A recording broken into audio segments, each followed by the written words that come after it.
Vista, Iska, Habibi, Mila, Muhammad Alif, Muhammad Wardan, Nadira, Nurul Adelia, Vicky, Rafiq, Razif, Riwi, Septia, Silvi, Safa, Farandra.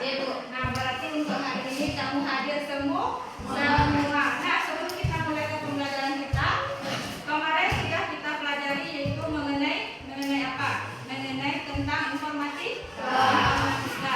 Kemudian kita sudah mempelajari mengenai apa itu coding dan apa itu kecerdasan artifisial.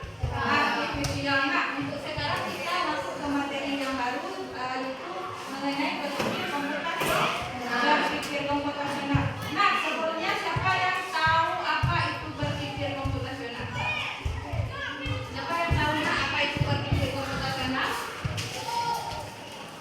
Ada yang tahu apa itu berpikir komputasional?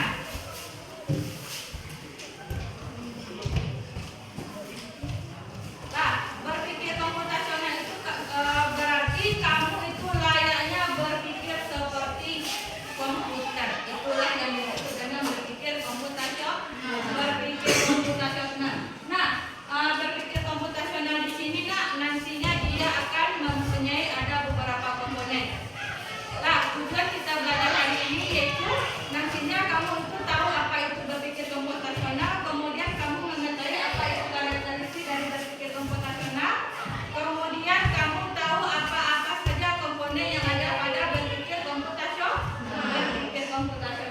Nah, tadi di awal pembelajaran tadi Ibu sudah tanya tadi siapa yang sarapan tadi ke sekolah. Nah, yang sarapan ke sekolah tadi pasti ada langkah. Contohnya saja kamu bangun pagi. Dari kamu bangun pagi menjelang ke sekolah pasti ada ada langkah-langkahnya. Contohnya seperti ini. Dari kamu bangun pagi itu kan setelah kamu bangun apa yang kamu lakukan? Mandi. Setelah mandi apa? Ya, memakai pakaian. Kemudian apa lagi? Sholat subuh. Kemudian apa lagi? Membereskan tempat tidur. Kemudian ada lagi namanya yang sarapan.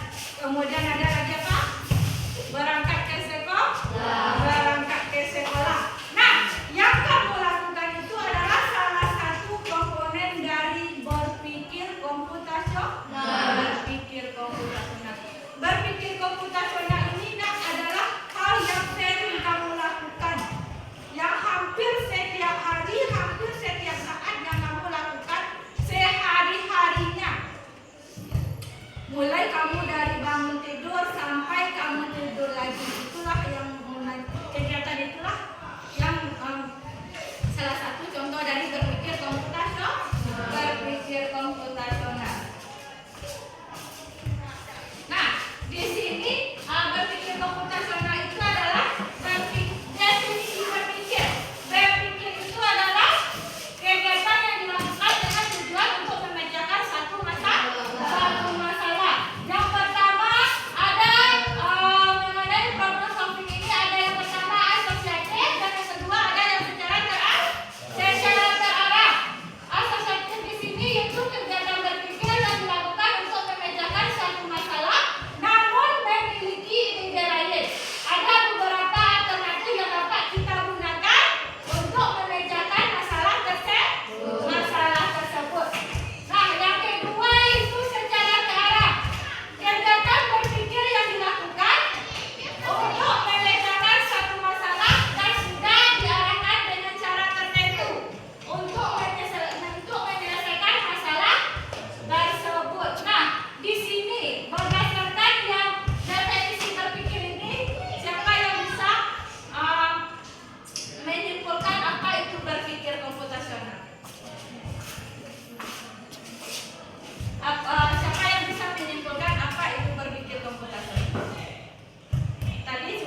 membuat teh. Jadi apa permasalahan kecilnya yang kamu lakukan? Apa? Hah? Apa?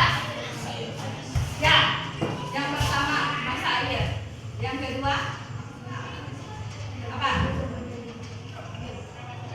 Yang pertama masak air.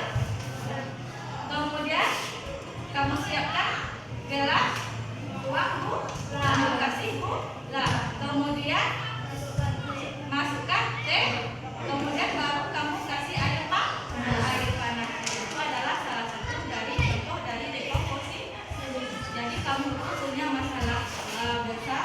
Jadi kamu perkecil lagi masalah besarnya. Seperti tadi kamu ingin buat teh, tetapi dari membuat teh ini kamu cari lagi masalah kecilnya. Paham? Nah, contohnya di sini, Ibu berikan kamu satu contoh. Kamu bangun pagi.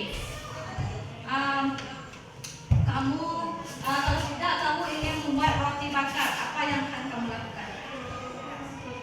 Yang pertama, siapkan rotinya. Yang kedua, apa? Kamu bakar roti. Yang ketiga apa? Baru dikasih selai. Setelah dikasih selai baru gimana? Itu adalah dari. Nah di sini tadi kan memecahkan masalah menjadi bagian yang lebih kecil. Paham? Yang kedua itu mengenai pengenalan pola. Nah, pengenalan pola di sini itu teknik pengenalan pola yang mencoba untuk melihat kesamaan pola-pola atau karakteristik tertentu dari suatu permasalahan yang ada. Masalah yang memiliki karakteristik sama memberikan peluang untuk menggunakan solusi yang sama juga. Nah, contohnya di sini apa contohnya? Coba kamu lihat di sini ada terdapat beberapa bola. Apa? Ini ada terdapat beberapa bola. Nah, apa perbedaan dari bola-bola tersebut?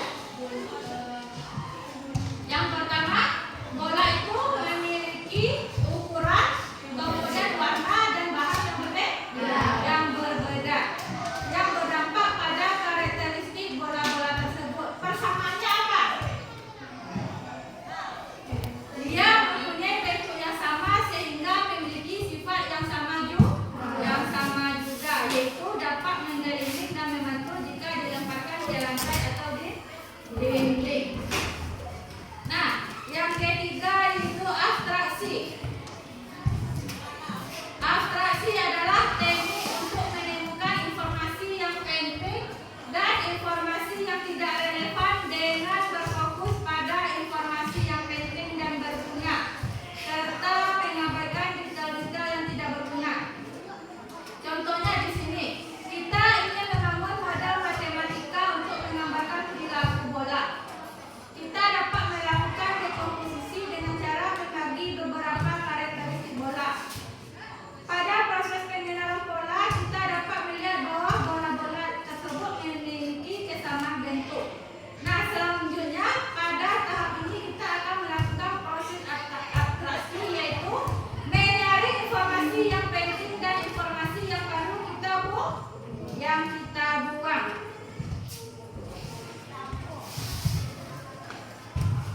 Nah, yang selanjutnya itu adalah algoritma. Algoritma itu adalah teknik untuk mengembangkan langkah-langkah atau aturan-aturan yang harus dipenuhi untuk memecahkan permasalahan yang ada. Nah, algoritma. Siapa yang pernah melihat di bagian belakang bungkus makanan? Contohnya saja mie instan. Ada? Pernah kamu lihat? Di bagian belakang itu kan ada langkah-langkah membuat mie instan. Nah, langkah-langkah dari membuat mie instan itu adalah contoh dari algoritma. Itu yang pertama di sana dijelaskan langkah pertama sampai langkah terakhir. Nah, algoritma ini ada dua. Yang pertama itu berupa flowchart dan yang kedua adalah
Kemudian memiliki kemampuan untuk mengumpulkan dan mengorganisasikan data serta melakukan tahapan analisis data.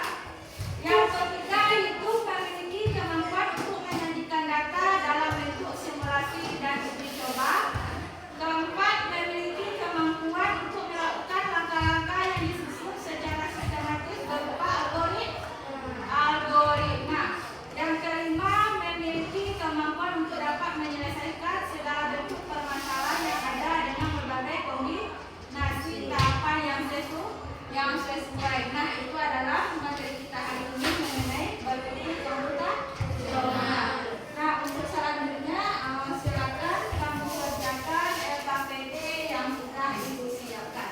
Nah, dari LKPD ini nanti kamu akan di sini yang pertama ada nanti dekomposisi, ada planning dalam pola, kemudian apa lagi? Abstraksi dan algoritma. Silakan kamu kerjakan ini. Ini adalah algoritma. Kamu buat langkah-langkah dalam membuat nasi goreng. Ini adalah 3 benda untuk makan. Berarti dari gambar yang sudah ibu sediakan ini, kamu pilih atau kamu cari mana gambar yang digunakan untuk makan atau benda yang digunakan untuk makan, untuk belajar dan yang lain sebagainya. Kemudian di sini nanti ada jadwal kegiatan harian. Apa saja kegiatan harian kamu selama 1 hari? Jadwal kegiatan kamu selama 1 hari. Kemudian nanti kamu akan membuat jadwal menu makan sehat. Silakan kamu kerjakan per kelompok.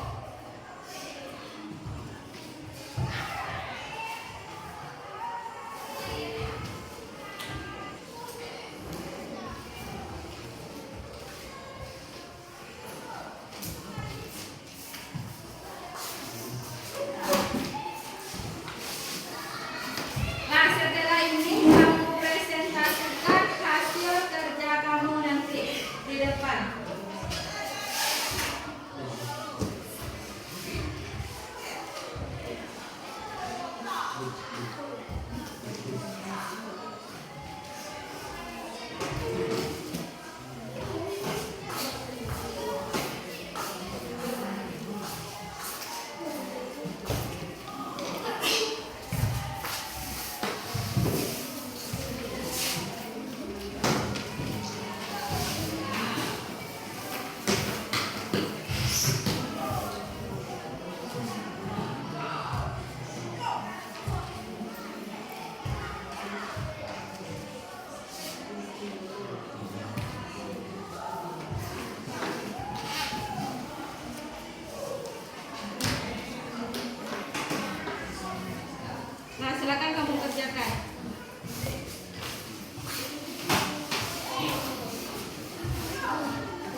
Iya, dia membersihkan kaki dulu baru mandi. Tapi terserah kamu apa yang kamu lakukan terlebih dahulu. Sudah intinya